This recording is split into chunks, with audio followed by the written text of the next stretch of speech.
मांगत तुलसीदास कर जोरे, बसहूँ राम सिय मानस मोरे। अनेक बार ऐसा होता है कि संत जो बात कहते हैं हम उस बात के अन्य ही अर्थ ग्रहण कर लेते हैं, और जो अन्य अर्थ हम ग्रहण करते हैं ना, वह अर्थ का अनर्थ होता है, और पूरे जीवन में अनर्थ की एक लंबी परंपरा बनती जाती है, एक श्रृंखला। एक के बाद एक अनर्थ जुड़ते जाते हैं, और मनुष्य समझ नहीं पाता कि ये हो क्या रहा है। चला तो मैं संतों के बताए मार्ग पर हूं, लेकिन मेरे दुखों का अंत नहीं हो रहा, मेरे जीवन से व्याकुलता नहीं जा रही, चिंताएं बढ़ती जा रही हैं। क्यों? क्या संतों ने गलत बात कही? और फिर मन संदेहग्रस्त हो जाता है। और यह सब किस कारण से हुआ? कि शब्दों का वास्तविक अर्थ न समझ पाने के कारण। शब्दों का वास्तविक अर्थ समझना कोई सरल बात नहीं है, क्योंकि जो बात संत कह रहे हैं उसे समझने के लिए बहुत ऊंची चेतना चाहिए। संत स्वयं ही सामने बैठकर समझा रहे हों तो वह एक अलग बात है, फिर वे तुम्हारे प्रश्नों के उत्तर भी देंगे। लेकिन संत तो चले गए, संतों की वाणी है। अब वाणी के निकालिए अपने मन मर्जी अर्थ, फिर क्या होता है? फिर अनर्थ होता है। किंतु जो साधना में गए हुए साधक हैं, गहराई में जो गोता लगाते हैं, वे संतों के शब्दों के वास्तविक अर्थ खोज कर लाते हैं। खोज लाएं, कोई फर्क नहीं पड़ता उनके खोजने से, क्योंकि उनके सुनेगा कौन? लोग सुनते तो भीड़ वाली बातें हैं, जो भीड़ को पसंद आती है। भीड़ से हटकर जो बात करेगा वह समझ नहीं आएगी। संदेह और होगा, क्योंकि संसार चलता है भीड़ चाल में। आज इन्हीं सब बातों की चर्चा इस रचना में होगी। राग भैरवी पर आधारित है यह रचना। मन पछतई अवसर बीते। तुलसीदास जी कहे हैं अपने मन से कि देख, ये अवसर तुझे अभी मिला हुआ है, एक अवसर। क्या अवसर मिला है? कि तुझे मनुष्य की देह मिल गई है। मन को कोई फर्क नहीं पड़ता, उसे कोई देह दे दो, कोई भी, वो मस्त रहता है उसमें। उसे तो आहार, निद्रा, भय, काम, क्रोध, इन पांचों में उलझे रहना है। मन को मनुष्य की देह मिल जाती है तो उसके और मजे आ जाते हैं, क्योंकि उसके साथ खेलने का और मजा है। अब एक भैंसे की देह दे दी गई मन को, बैल की दे दी गई, मानकर चलो, गधे की दे दी गई देह। अब गधे की, भैंसे की, घोड़े की, बैल की, इसके देह में मन को कोई मजा नहीं आता, कोई मजा नहीं आता। मन उदास हो जाता है वहां पर। रोज रोज वही चारा खाओ, उसी रास्ते पर चलो, उसी मालिक के डंडे खाओ, कुछ नया होता ही नहीं। अब बैल और भैंसे के जीवन में क्या नया है? कुछ भी नया नहीं है। ना बैल का कोई बैंक बैलेंस, ना भैंसे का कोई बिजनेस, ना गधे कोई करप्शन कर सकता, रिश्वत ले सकता, और कुत्ता भौंकता ही रहेगा सारा दिन। क्या करेगा? तो जो मन है ना, मन को इन देहों में कोई मजा नहीं आता। तुम लोग कहते हैं ना, जैसे अरे यार बोर हो गए, वहां गए थे, बहुत बोर हुए वहां पर। तो ऐसे ही मन कहता है जब उसको ये देह मिलती हैं तो, कि बोर हो गए, कुछ मजा ही नहीं जिंदगी में। कोई पॉलिटिक्स नहीं, कोई चुनाव नहीं, कोई कुछ नहीं। अब कुत्ते के, बैल के, घोड़े के, गधे के, भैंसे के, बकरी के, मुर्गे के, इनके जीवन में कहाँ इलेक्शन होते हैं? कोई इलेक्शन, ना उनको कोई फ्लाइट पकड़ के जाना कहीं पर भी, ना कहीं पर उनको पिकनिक पर जाना, ना वीकेंड मनाने, और ना परमात्मा की तैयारी करने। तो मन वहां बेहद उदास, बेहद उदास, क्योंकि रंग बिरंगी दुनिया है ही नहीं पशुओं के जीवन में। अब जब मनुष्य की देह मिलती है इस मन को, तब बड़ा इतराता है वो कि हां अब मजा आया, अब मजा आया, क्योंकि अब मैं इसे नचाऊंगा। अब इसको जो ये साधन मिला है ना, ये साधन इसको परमात्मा तक पहुंचा सकता है, लेकिन मैं इसे वहां पहुंचने ही नहीं दूंगा, इसके सारे रास्ते रोक दूंगा। और ये जो मनुष्य की देह है, इसकी अपनी एक कुलबुलाहट है, अपनी कुलबुलाहट, सहज स्वाभाविक देह के गुण धर्म के अधीन, और ये दौड़ना शुरू करती है देह परमात्मा की तरफ।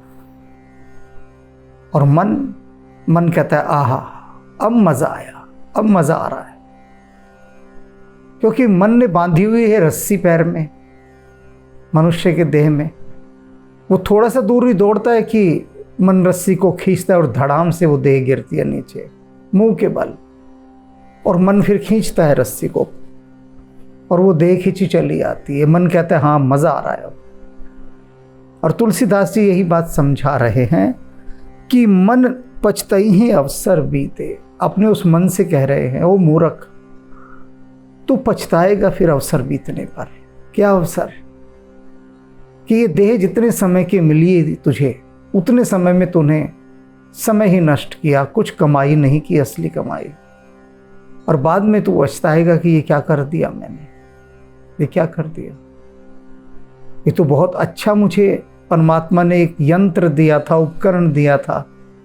ये शरीर एक ऐसी, ये बॉडी, ह्यूमन बॉडी एक ऐसी डिवाइस है, ऐसा माध्यम है कि जहां से छलांग लग सकती थी, लेकिन नहीं लगाई। तो पछताएगा तो बाद में। दुर्लभ देह पाई हरिपद भज, कि इतनी दुर्लभ देह तुझे मिली है, हरि का भजन क्यों नहीं करता? ऐसी देह, जिस देह ने वेद लिखे, पुराण लिखे, शास्त्र लिखे, उपनिषद लिखे, कितने कितने धार्मिक ग्रंथ हैं, संतों की वाणियां हैं, परमात्मा के स्वयं के अवतार हैं, और ये सिर्फ मानव देह ही इन सब को सोच समझ सकती है, पशु नहीं समझ सकते। तो अब देख, तेरे को कितनी अच्छी देह दी है, कितनी बढ़िया देह, लेकिन उसके बाद भी तू राम जी के चरणों का भजन करता ही नहीं। कर्म वचन अरुहिते, और कैसे भज, मनसा वाचा कर्मणा, उनका भजन कर दो। यही करना चाहिए तुझे। सहस्र बाहु 10 बदन आदि नृप, बचे न काल बलीते। तुलसीदास जी मन को समझा रहे हैं कि देख, सहस्र बाहु था, रावण था, ये वो लोग थे जिन्होंने अमर होने का वरदान पा लिया था कि हम किसी के भी हाथ नहीं मरेंगे, पा लिया था। लेकिन फिर भी काल ने इनको मार दिया, फिर भी मार दिया। अमर होने का वरदान जिसे मिला वो भी मारे गए। तुलसीदास जी मन को समझा रहे हैं कि देख ले, ये माया कैसे मारती है इंसान को। कोई भी हो, जो अमर भी हो जाए, उसको भी माया कोई ना कोई रास्ता निकाल कर मार देती है। और ये जो काल है, ये किसी को नहीं छोड़ता। रावण को नहीं छोड़ा, सहस्रबाहु को नहीं छोड़ा। हम करी धन धाम संवारे। और ये कैसे राक्षस थे, कैसे राजा थे, ये कैसे बलशाली थे कि हम करके, कि जो भी कुछ है बस हम ही हैं और कोई है ही नहीं। हिरण्यकशिपु कहता था मैं ही भगवान हूं और कोई भगवान नहीं है। तो हम करके इन्होंने क्या किया, धन धाम संवारे, खूब मालो दौलत इकट्ठी की, पैसा इकट्ठा किया, बड़े बड़े महल बनाए, खूब दौलत इकट्ठी की, खूब धन, खूब ऐश्वर्य, अंत चले उठ रीते, लेकिन अंतिम समय में रीते खाली हाथ गए। लंका रावण की, सोने की लंका, कहां है आज वो सोने की लंका? कहां पर है? कोई दिखा दे सोने की लंका। कहीं लंका नहीं दिखाई देगी आज सोने की। कहां गया वह सारा सोना? कहां गया वो कुबेर जो धन का स्वामी माना जाता था? कहां है आज कुबेर? कहां है उसका सोना? कहां उसके हीरे जवाहरात? कहीं कुछ नहीं दिखाई दे रहा, सब खाली हाथ चले गए। वो सिकंदर, बड़े बड़े सिकंदर आए जिन्होंने पूरे विश्व को जीतने का संकल्प लिया, कहां गए वे आज? बता दे। ऐसा कहा जाता था द ग्रेट ब्रिटेन, पहले द लगता था, फिर ग्रेट लगता था, बाद में ब्रिटेन आता था, द ग्रेट ब्रिटेन। कहते हैं भगवान सूर्य भी द ग्रेट ब्रिटेन की गुलामी किया करते थे। जब तक द ग्रेट ब्रिटेन नहीं कहेगा तब तक सूरज ना उदय होगा ना अस्त होगा। और ग्रेट ब्रिटेन ना, सॉरी, द ग्रेट ब्रिटेन ऐसा साम्राज्य की 24 घंटे भगवान सूरज से काम लिया जाता था। सूरज नहीं डूबता था उनके राज में, इजाजत नहीं थी सूरज को डूबने की, आराम करने की। 24 घंटे की नौकरी सूरज की भी। सूरज भगवान भी एक पैर पर खड़े होके yes sir, good morning sir, the great Britain को ऐसे सर झुकाते थे। आज कहां है वो पूरे विश्व में द ग्रेट ब्रिटेन? कहां है वो? काल सबको लपेट जाता है। तो तुलसीदास जी कह रहे हैं कि जरा देख आसपास आंख खोलकर, काल सब कुछ लपेट समेट जाएगा। कहते हैं ना वो, सब ठाठ पड़ा रह जाएगा जब बांध चलेगा बंजारा। सुत बनिता दी जान स्वार्थ रत। अब ये जो पंक्तियां हैं ये बड़ी खतरनाक पंक्तियां हैं, बहुत खतरनाक पंक्तियां, क्योंकि यहां तुलसीदास जी ने तलवार निकाल ली है और लोगों ने क्या किया कि इस तलवार से बजाय कि जंगली झाड़ियां काटते, खुद को ही काटने लगे। खुद को ही तलवार दे दी जाए किसी को और वो अपने आदमियों को ही काटने लगे तलवार से। दी इसलिए गई थी कि जंगली रास्ता साफ करो, और अपनों को ही मारने लगे। इसलिए खतरनाक पंक्तियां हैं, ध्यान से समझना, इन्हें सुनना। सुत बनिता दी जान स्वार्थ रत। तुलसीदास जी कह रहे हैं कि ये जो पुत्र हैं, पत्नी है, इन सबको तो स्वार्थी मान ले। ये सब मतलबी हैं, सब स्वार्थी हैं। न करू नेह सब ही ते, इनमें से किसी से भी तू प्रेम मत कर, न संतान से कर, न पत्नी से कर, ये सब स्वार्थी हैं, घोर स्वार्थी। अंत हो तो ही तजेंगे पामर, कह रहे नीच, अंत काल में सब तुझे छोड़ जाएंगे, सब छोड़ देंगे। तूने तजे अभिते, फिर तू इनको अभी से क्यों नहीं छोड़ देता? जब ये तुझे अंत काल में सब छोड़ जाएंगे, तुझे अकेला ही जाना पड़ेगा, कोई तेरे साथ नहीं जाएगा, तो नीच तू इनके लिए मारा मारा फिरता है, इनको अभी से छोड़ दे। क्यों इनसे प्रेम करता है? मत कर। न करूं नेह सभी ते, इन सब से प्रेम मत कर। अब इन पंक्तियों को पकड़कर एक भीड़ की भीड़ सन्यास में चली गई कि तुलसीदास जी ने कहा है कि पुत्र पत्नी ये सब स्वार्थी हैं, ये सब नाते रिश्तेदार सब मतलब ही अपने अपने मतलब, कि हमें किसी से प्रेम नहीं करना चाहिए। ये तुलसीदास जी कह रहे हैं। और आगे क्या कह रहे हैं कि अंत काल में सब तुझे छोड़ जाएंगे नीच, तो तू इनको अभी से क्यों नहीं छोड़ देता?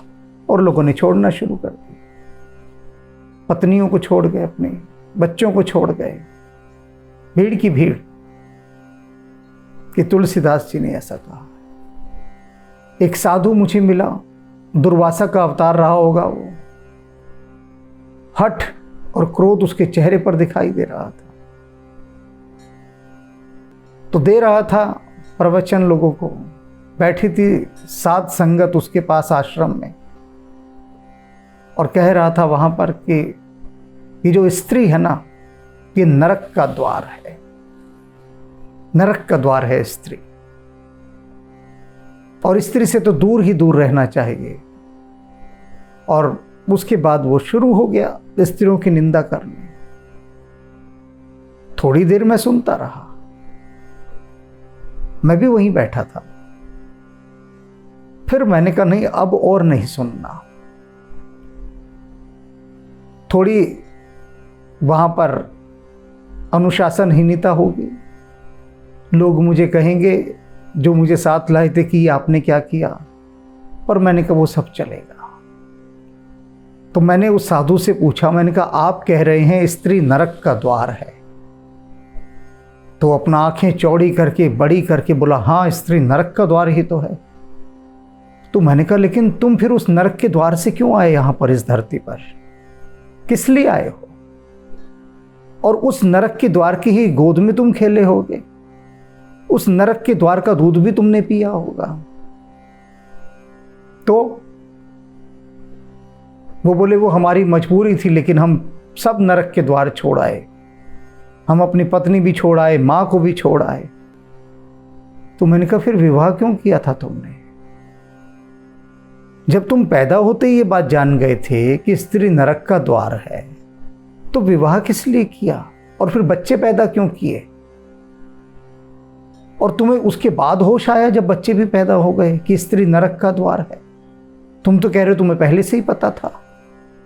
तो इस तरह से जो खटबुद्धि लोग हैं, जिद्दी लोग, जिनकी मति भ्रष्ट हो गई है, जो ये कहते नहीं थकते कि स्त्रियां नरक का द्वार है, बताओ क्या कहें ऐसे लोगों को? मूढ़ मते कहते हैं ऐसे लोगों को, मूढ़ मते, जिनकी मति भ्रष्ट हो गई, और फिर सारे समाज को खराब करते हैं। यदि तुमने मान लिया स्त्री नरक का द्वार है, तो उस नरक के द्वार से विवाह क्यों किया तुमने? क्यों बच्चे पैदा किए फिर तुमने? पहले ही ब्रह्मचारी बचपन में ही निकल जाते, बचपन में ही। और ये जो निकल जाते हैं लोग, ये मत समझिए कि वो परमात्मा की खोज में निकल गए, क्योंकि उनके भीतर की कुंठाएं रहती हैं। अगर परिवार को ऐसे बेसहारा छोड़कर जाओगे, परमात्मा भी राजी नहीं होगा तुमसे। परमात्मा कभी राजी नहीं होगा। परमात्मा कहेगा कि ये तो मुझसे विमुख है, मैंने इसे दायित्व सौंपे थे, परिवार सौंपा था, ये सारी जिम्मेदारियां मेरी दी हुई थी, इसे मैंने नियुक्त किया था, वहां पर ऑन ड्यूटी था ये, और इसने काम में कोताही की, प्रमाद किया, जिम्मेदारियों को नहीं निभाया। परमात्मा राजी नहीं होगा, बल्कि इसका दंड देगा, बिल्कुल दंड देगा। ये जो राम जी ने सबको काम सौंपे हैं ना, उनके काम उनका नाम लेते हुए करने, इन बातों का ये अर्थ है। ये जो तुलसीदास जी यहां कह रहे हैं, न करूं नेह सब ही थे, कि अपनी पत्नी और अपने बच्चों से प्रेम मत कर। यहां प्रेम का वो अर्थ नहीं है, यहां है मोह। मोह मत कर, मोह मत कर। मोह और प्रेम में बड़ा अंतर है, बहुत अंतर है। प्रेम का अर्थ होता है कि आप परमात्मा का दायित्व समझकर अपने परिवार के सदस्यों का ठीक ठीक ध्यान रख रहे हैं। मोह का अर्थ होता है आप दूसरे के हलक का निवाला छीनकर अपने परिवार को खिला रहे हैं। उनका पेट पहले से भरा है, फिर भी खिला रहे हैं, फिर भी खिला रहे हैं। कई वर्ष पहले की बात है, एक सज्जन मिले और बड़े गर्व से कहने लगे कि मैंने अपने सब बच्चों को एटीएम कार्ड दे रखा है, बच्चों को, पत्नी को, सबको कह रखा है जब तुम्हारे पैसे खत्म हो मुझे फ़ोन कर देना। बच्चे फ़ोन करते हैं या उनको संदेश भेज देते हैं, मैसेज कर देते हैं कि पिताजी पैसे खत्म हो गए। पत्नी कह देती है पतिदेव पैसे खत्म हो गए। बहिना कह देती है भैया पैसा खत्म हो गया। भाई कह देता है कि भाई पैसे नहीं हैं। सबके खातों में वो पैसे डाल देते हैं। वो कहते हैं मैं अपने हर परिवार का इतना ध्यान रखता हूँ, इतना प्यार करता हूँ उससे, सबके खाते भरे रहते हैं। मैंने कहा इतना पैसा तुम डालते कहाँ से? वेतन तो तुम्हारा इतना है नहीं। तो वो कहता है कि ऊपर की अच्छी कमाई हो जाती है। अब ये जो ऊपर की कमाई हो जाती है किसके लिए कर रहा है? ये मोह है। ये मोह है कि दूसरों के हलक का निवाला छीनकर, दूसरे का अधिकार छीनकर तुम अपना घर भर रहे हो। तो तुलसीदास जी कह रहे हैं कि ऐसा नेह, ऐसा प्रेम मत कर अपने परिवार के साथ, ऐसा प्रेम मत कर, क्योंकि संकट आने पर ये सब तुझे छोड़ जाएंगे।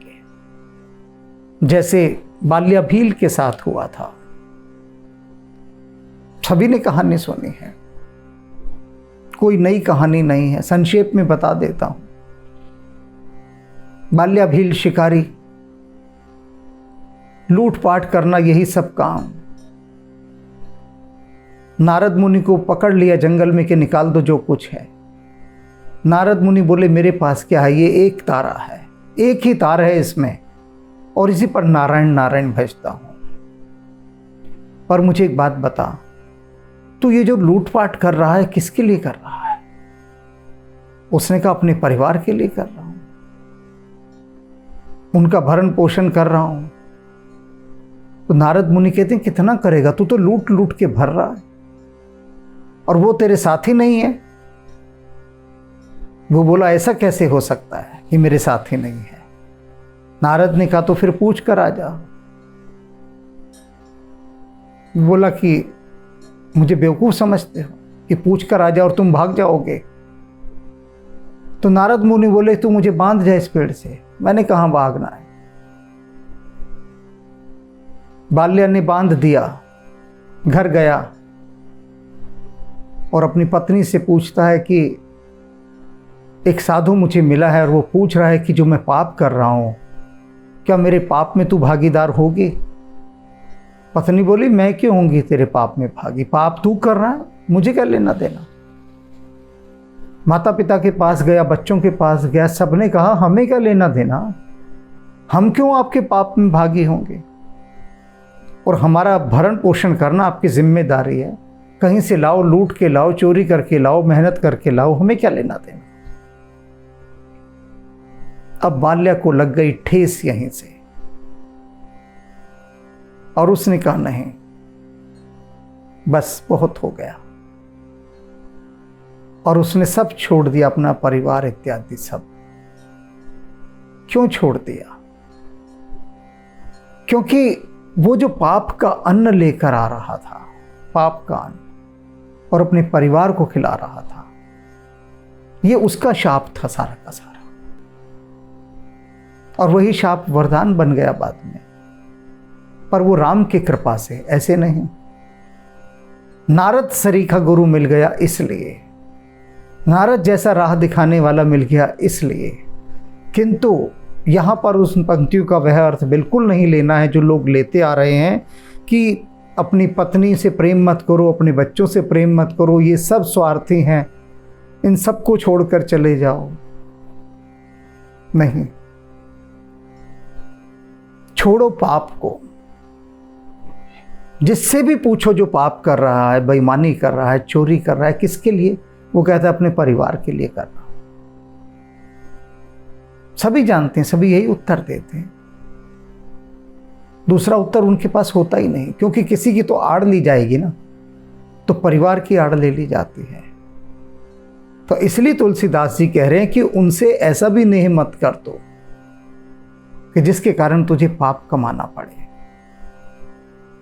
अगर यही सब बात होती तो न भगवान कृष्ण विवाह करते, न भगवान राम विवाह करते, कोई भी ना करता विवाह, अगर वही सब छोड़कर चले जाते। लेकिन इनमें से तो कोई भी छोड़कर नहीं गया अपनी पत्नी को। राम जी तो पत्नी को साथ ही लेकर गए वनों में। उन्होंने तो नहीं कहा कि स्त्री नरक का द्वार है, ना भगवान कृष्ण ने कहा। तो ये कौन कहता है फिर? इसलिए शब्दों के वास्तविक अर्थ समझें। और कसौटी क्या है? राम जी कसौटी है। कोई भी चीज, किसी भी तरह का कोई प्रश्न हो, उसको कसना हो, उसको जांचना हो, तो प्रभु राम के चरित्र के साथ उसे कस कर देख लो। वो कसौटी है उनका चरित्र, सही उत्तर मिल जाए। प्रभु राम ने किसी परिवार के जने के साथ ये नहीं कहा कि मैं इसके साथ नेह का संबंध नहीं रखूंगा, न पत्नी के साथ, न बच्चों के साथ, न भाइयों के साथ, न माता पिता के साथ। सभी के साथ सभी संबंध उन्होंने निभाए, भरपूर निभाए। अब नाथ ही अनुराग हो। अब क्या कर, पाप कर्मों से अपनी प्रवृत्ति हटा ले, वहां से अपनी दृष्टि हटा ले और प्रभु श्री राम के चरणों में अपना अनुराग लगा ले। जाग जड़, ये जड़ बुद्धि अब जाग जा। बहुत सो चुका, अब जाग जा। त्याग दुरासा जीते। यहां बात बता दी ना कि त्याग दुरासा, ये जो बुरी आशाएं तूने अपने जी में रखी हुई है ना, इनको त्याग। परिवार को नहीं त्यागना, बच्चों को, पत्नी को, इन सब को नहीं त्यागना। दुरासा को त्यागना है, बुरी आशाओं को त्यागना है। बूझे न काम अग्नि तुलसी कहूं, विषय भोग बहु घीते। तुलसीदास जी कहते हैं ये जो आग है ना, ये विषय वासनाओं का, इस जलती हुई आग में और घी डालोगे तो ये और भड़केगी। तुम्हें इसके ऊपर क्या डालना होगा? संतोष रूपी जल। संतोष रूपी जल से ये अग्नि बुझेगी, अन्यथा तुम इसमें विषय वासनाओं के घी के कनस्तर भर भर के डालते रहो, ये अग्नि और भड़केगी। घी डालने से तो अग्नि भड़कती है ना, शांत तो जल से होती है। और जल क्या है? संतोष।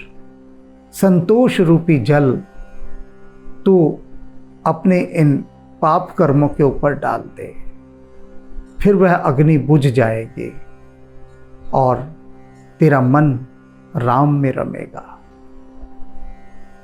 तो समझ लीजिए कि मन से ये बात हटा दीजिए कि परिवार से प्रेम नहीं रखना है, अन्यथा अर्थ का अनर्थ कर लेंगे, पूरा अनर्थ कर लेंगे। ये परिवार राम जी का दिया हुआ है। ऐसा समझ लीजिए कि राम जी ने आपको एक छोटा सा बागीचा दिया है, पौधे लगा के दे दिए राम जी ने खुद, और कहा बेटा अब इसकी देखभाल कर। तो अब उस बगिया की देखभाल करनी है। ये राम जी की बगिया है, और राम जी की बगिया में जितने सुगंधित पुष्प उगाओगे, जितनी मन से सेवा करोगे, उतने सुख की वर्षा होगी। किंतु सारे काम धर्म पूर्वक, ईमानदारी से और शुद्धात्मा होकर करने हैं।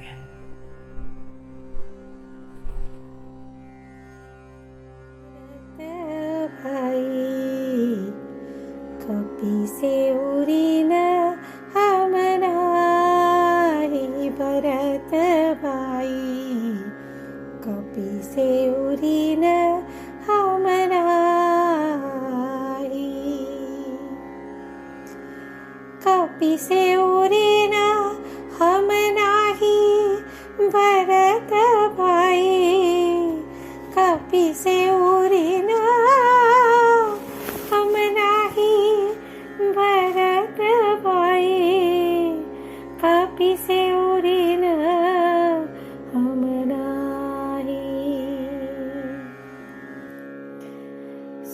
योजन मर्याद समुद्र की, 100 योजन मर्याद समुद्र की, ये कूदी गयो छन माही। लंका जारी सिया સુધી લાયો, લંકા જારી સિયા સુધી લાયો, પર ગર્વ નહીં મન માહી, પર ગર્વ નહીં મન માહી। ભરત ભાઈ કપી से उड़ीन हमना